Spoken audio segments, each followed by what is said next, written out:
County District Attorney's Office says Dion Ledette could have stayed behind bars because of his prior felony convictions. In fact, the DA's office specifically requested he stay locked up. But instead, a district court judge granted bond for Ledette late last year, and that judge lowered the bond amounts. Our Keith Garvin continues our team's coverage now from Northeast Harris County. And Keith, there was some police activity, we understand, tonight at the apartment where that deadly shooting happened earlier this morning. What else do you know? Well, that is correct, Lauren. Crime scene investigators were here and they came across a suspicious device inside of the suspect's apartment. And that device that was found behind that door there with all the markings actually was a grenade. After a little bit of a search that included a team that also included a K9, they were able to determine the grenade was inactive.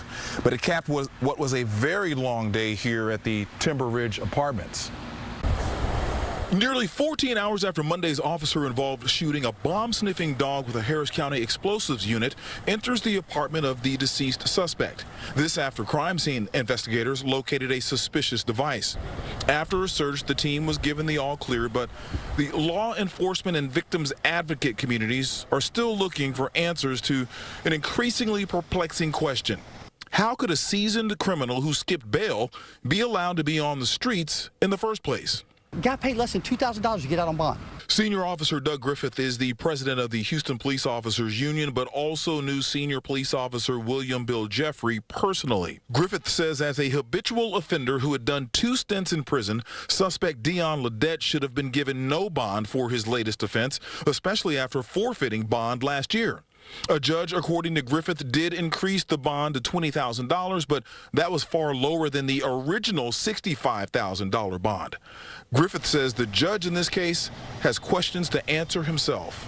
I want to see him on camera. I want him to answer. I want him to tell this family why they let this guy out. Andy Kahn of Houston Crime Stoppers says he's been trying to ascertain the number of felony suspects who are out on bail or who have skipped bail, but hasn't received the data from the county.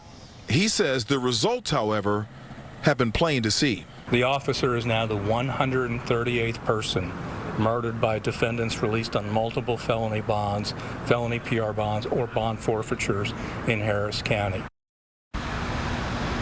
And 100 of those, according to Andy Kahn, have happened since 2020.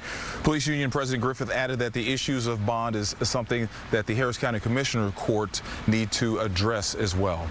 Reporting live from Northeast Harris County, Keith Garvin, KPRC 2 News.